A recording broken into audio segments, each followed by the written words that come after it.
Je voudrais d'abord remercier M. Faoud pour sa réponse très cohérente et vraiment argumentée. Je suis convaincue de la réponse. Merci beaucoup, la sénatrice. Alors, je voudrais dire juste un petit mot sur la fourrière. Si j'avais rien dit, je pense que certains auraient été déçus, mais bon, là, ça va être rapide. Pour dire d'abord qu'on espère vraiment que le renouvellement de cette délégation de service public avec un nouveau prestataire permettra un fonctionnement plus correct et respectueux du contrat passé par le délégataire avec la ville, après les péripéties vécues avec le prestataire précédent. Mais j'ai une question cependant pour vous, Monsieur Collomb, qui semblait être devenu depuis peu un adepte convaincu de l'écologie. Vous plantez des arbres, vous l'avez redit encore hier sur CNews, j'ai écouté avec attention ce que vous avez dit.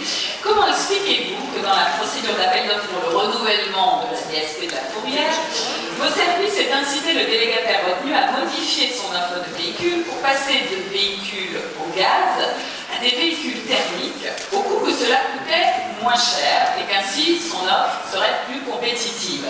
C'est à la page 10 du rapport d'analyse des offres où vous pouvez lire « Les véhicules neufs et fonctionnant au gaz sont remplacés par des véhicules récents, revendus en fin de contrat et thermiques Euro 6. » Alors, comme j'aime être documentée, j'ai été regarder sur Internet et la norme Euro 6, justement, j'ai découvert qu'elle a été annulée par la justice européenne en décembre 2018, car considérée par certains comme, je cite, un permis de polluer, puisqu'in fine, la marge d'erreur de cette norme permet de fabriquer des véhicules dont les émissions de NOx sont supérieures à 80 mg par kilomètre, limite fixée par cette même norme.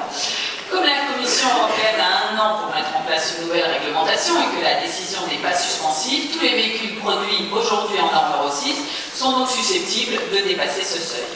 Alors écologie ne rime pas toujours avec économie, en tout cas à court terme, mais c'est un choix.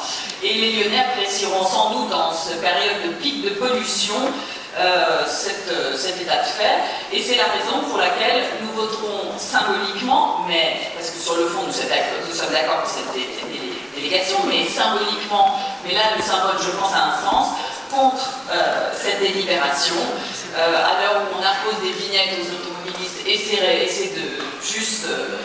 raisonnable, et il faut que les collectivités soient exemplaires sur ces sujets de développement durable et de lutte contre la pollution. Je vous remercie.